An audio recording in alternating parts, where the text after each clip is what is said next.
Ladies and gentlemen, boys and girls, welcome back to the channel. I'm Dazza, and today we're going to be looking at the top 10 Switch 2 games still to come in 2026. We're only going to be talking about games that are currently announced. We're nearing the end of March, so let's take it away.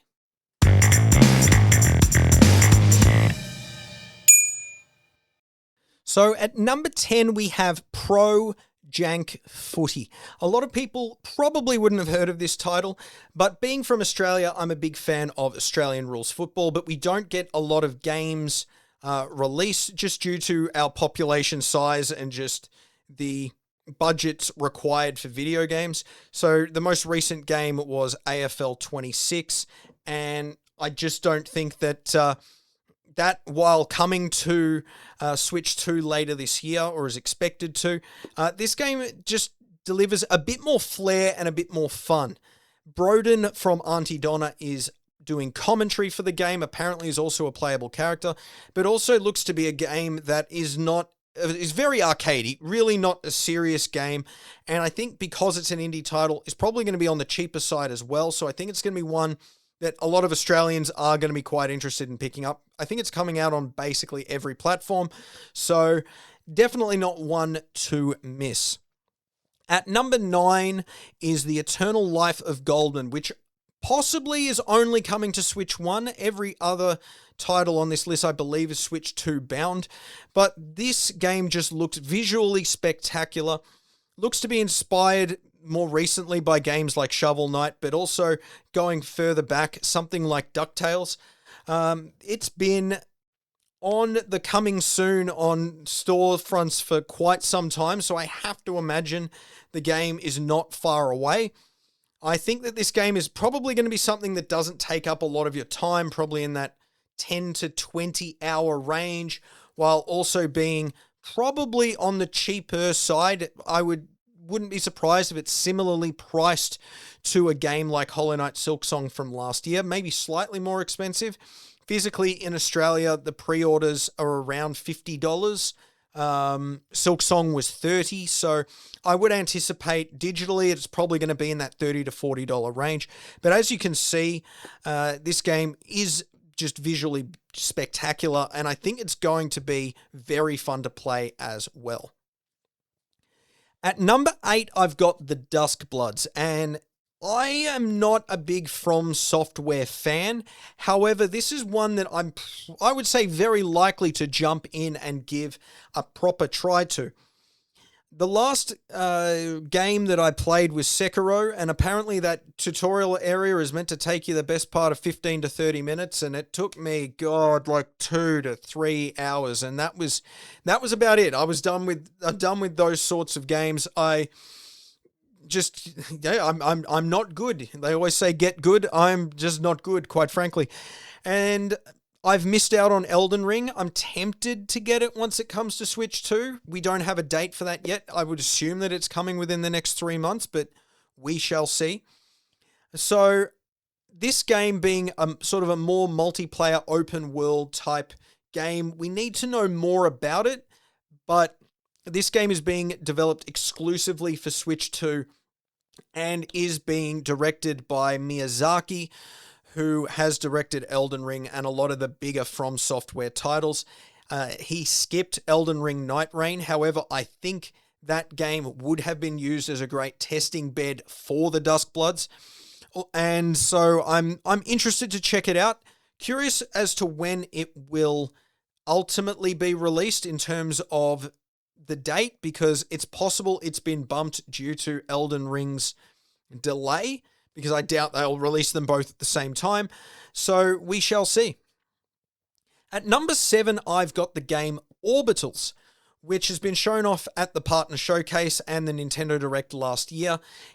It essentially looks like an 80s style anime, but is basically your It Takes Two and Split Fiction co-op adventure. And I really enjoyed playing those games with my partner. Still want to check a way out. So Orbitals coming in the middle of the year is something that I think is going to be a real joy.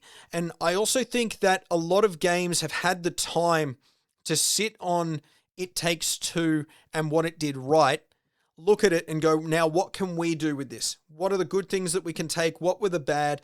It's been 5 years now. So that's roughly, unfortunately, the turnaround time for games to be developed. So I think this is potentially going to be a smoky for Game of the Year. It was shown off first in the partner showcase back in February, which leads me to believe that Nintendo's quite confident in the game, the fact that they're basically putting it out front and center. At number 6, I've got The Adventures of Elliot, The Millennium Tales. So I really love the visual HD 2D style. However, all of the games so far have really been released as your JRPG, really long titles. Your Octopath Travelers take roughly 60 hours to beat, and I'm sure they're really good games. They've reviewed tremendously. I've heard nothing but good things. But to pull me away for a 60-hour adventure is tough. It's tough. I mean, I remember beating Metaphor, which took 70 hours from me in 2024, and I was clamoring for those credits at the end. So this game looks to be more like they've grabbed that beautiful HD 2D style, but it looks to be more of a Zelda game going across multiple time periods over the 1,000 years, the Millennium Tales.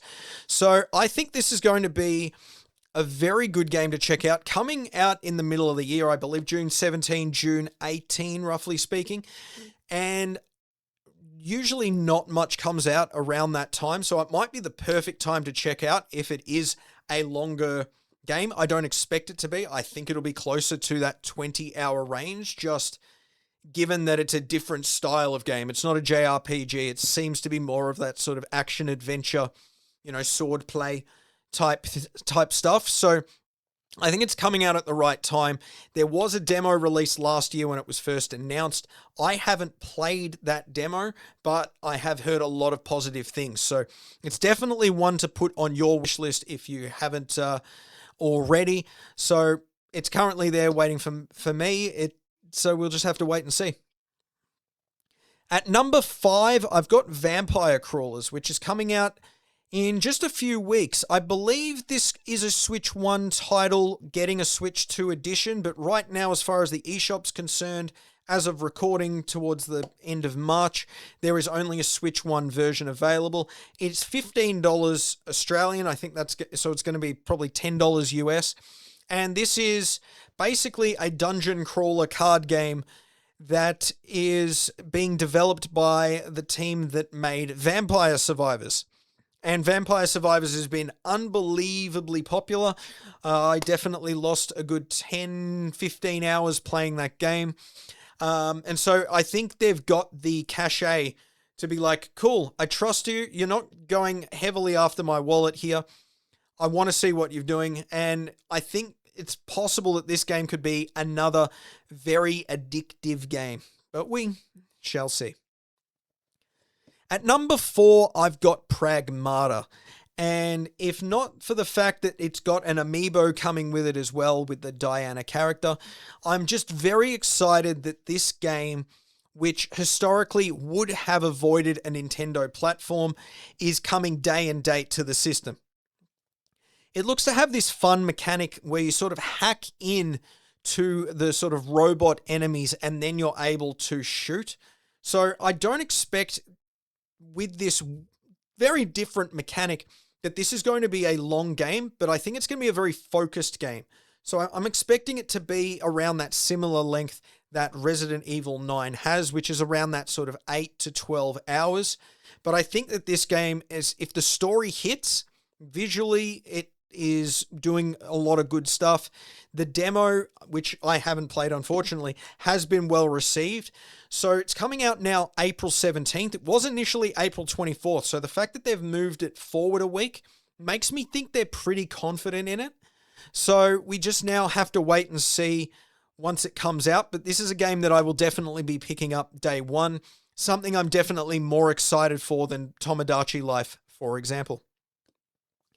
At number 3, I've got Mixtape, which is coming May 7th, developed by Beethoven and Dinosaur, which is a studio from my hometown in Melbourne.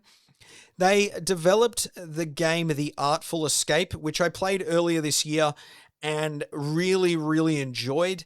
And I think this game just looks to have a bigger budget, just more money thrown at it, and just visually looks a little better. It's got this amazing soundtrack from like a lot of 80s and 90s bands that are there. And it looks to be sort of like the end of sort of year 12 high school.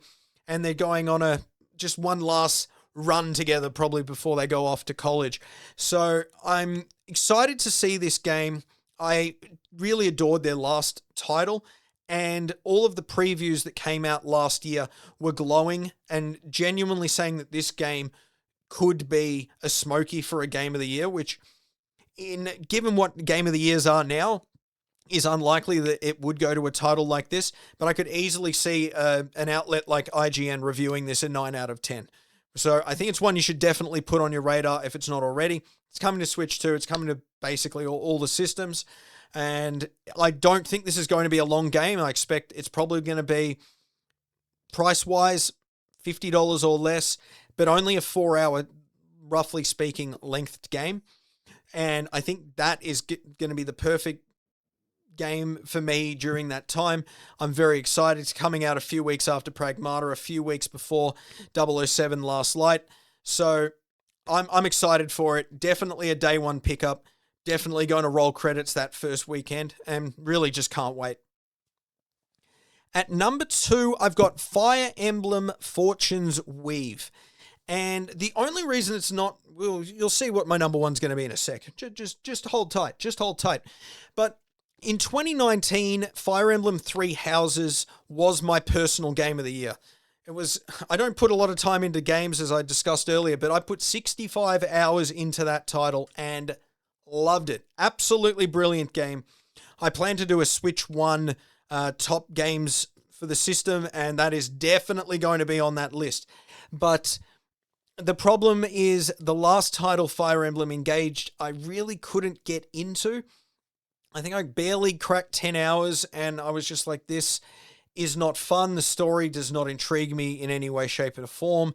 And so I just put it down and had no desire to come back to it whatsoever. So this game looks to have gone back to the Three Houses style, because it does have characters. It does look to be linking back. It could be a prequel or a sequel to the game. We don't know that much about it other than an initial 2-minute trailer, which you're seeing right now. So I'm excited about it. I think they've looked at what the reception was for Fire Emblem Engage and just went, oh, okay, we need to go back to the other thing. And hopefully they've learnt from both those games, and they're bringing in the best elements of both. And we just shall wait and see. I expect this game is probably going to come out around July. That's sort of my prediction. And so I think it'll be the perfect game for me to play after the Adventures of Elliot. I've really always enjoyed this sort of strategy gameplay that Fire Emblem has. So I really just can't wait for it to come. And at number 1, I've got 007 Last Light. And it's not Last Light, it's First Light, because it's in first place. I saved it. Now, the reason I'm just excited for this is this looks to be the closest game to Uncharted 4 in quite some time. It's been 10 years since that game came out, and it looks to be delivering a lot of those high highs in terms of like cinematic craziness that we do see in those Uncharted games. And you can only see from some of the initial trailers that game is delivering it. But also it's got a lot of the Hitman vibes in it as well. And I really just couldn't get into the Hitman games, but I feel like if you're giving me more of that gameplay, which it's fun, I don't know, I couldn't get past that initial few hours with Hitman World of Assassination, and I always keep telling myself I want to come back to it. So I feel like this is the perfect opportunity. Play it as James Bond, go and do a lot of the spy stuff, but then also go on these crazy little adventures, which are probably going to be, here's a big open space. Do your masterful spy work. Okay, now here's a bit more of a linear, like we saw in the trailer, this sort of more cinematic, quick time event type gameplay that's going to be this quick, action heavy 15 minutes, and then back to a more slow paced, let's, get some information about where we're going next.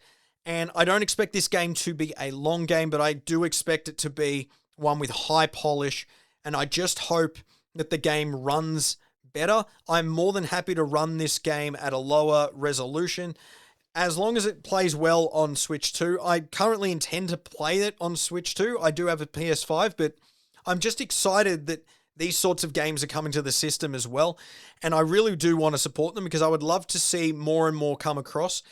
If I can get into a scenario which, if you exclude maybe your first-party Sony titles, if I don't have to use the PlayStation 5, it really makes it hard for me to purchase a PlayStation 6, and that I would love to be in that scenario where basically 90% or more of all my gaming happens on Switch 2.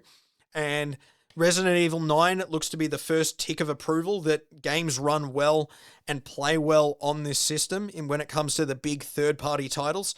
Pragmata is hopefully the next one.